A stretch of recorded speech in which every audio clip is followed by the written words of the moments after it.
my last video could be a little bit misunderstanding, a little bit misunderformed on what I was saying. So let me make a clear vision on what I was saying about Mac Dre. I did not call Mac Dre Tekashi 6ix9ine. I called him Bobby Shmurda because Bobby Shmurda made a song about his homies committing some shit, and he went down for it. He didn't tell, and he ended up getting 7 years. Even though he didn't tell, his homies around him got locked up for some serious shit. That's basically the same thing that happened to Mac Dre. Mac Dre is not a snitch. I don't want you to sit here and say, oh, well, Byron just said that he was a snitch, and that's... No, I never said that he was a snitch. Stop it right there. I never said that he was a snitch.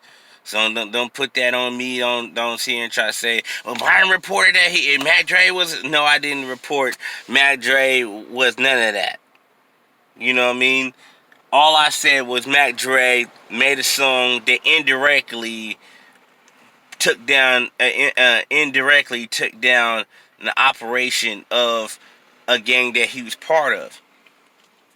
Mac Dre was all the way with this shit. You know what I mean? Like, a lot of rappers rap about, all this shit pimping and shooting and fighting. Nah, Mac Dre was participating. Mac Dre was not only a party, he shot a nigga in the face before. He got in hella fights. When he's getting into it, he always was nigga fighting and shit. He was not no nigga that was behind like a little bitch, scared. That nigga wasn't scared to go anywhere. He'll pull up anywhere. He'll do anything. He was just complete.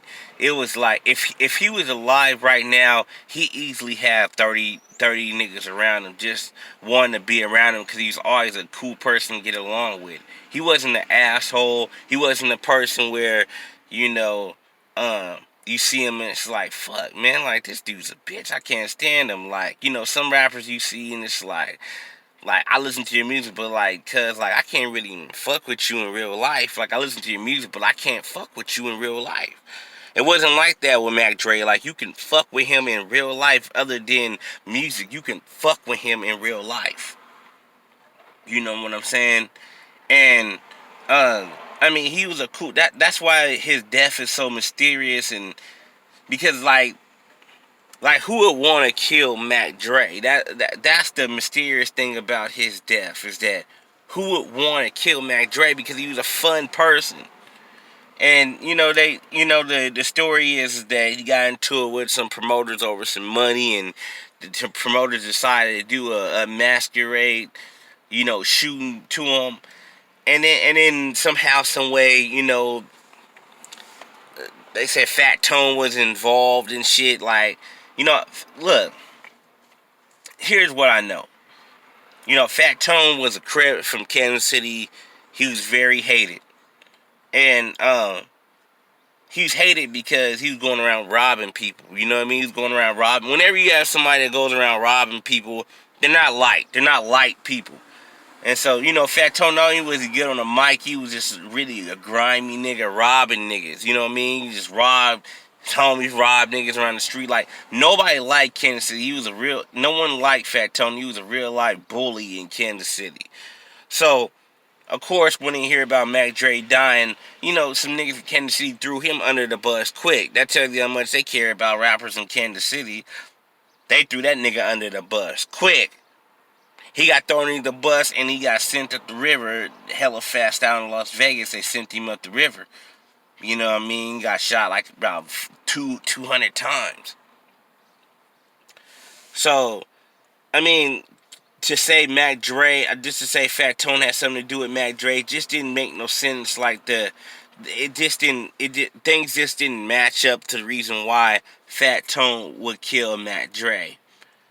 The promoter, they said it was a promoter that had him set up. That story sounds a little bit mysterious to me, but hey, if people say it, that is what it is. But to me, I feel like there's just more to the story.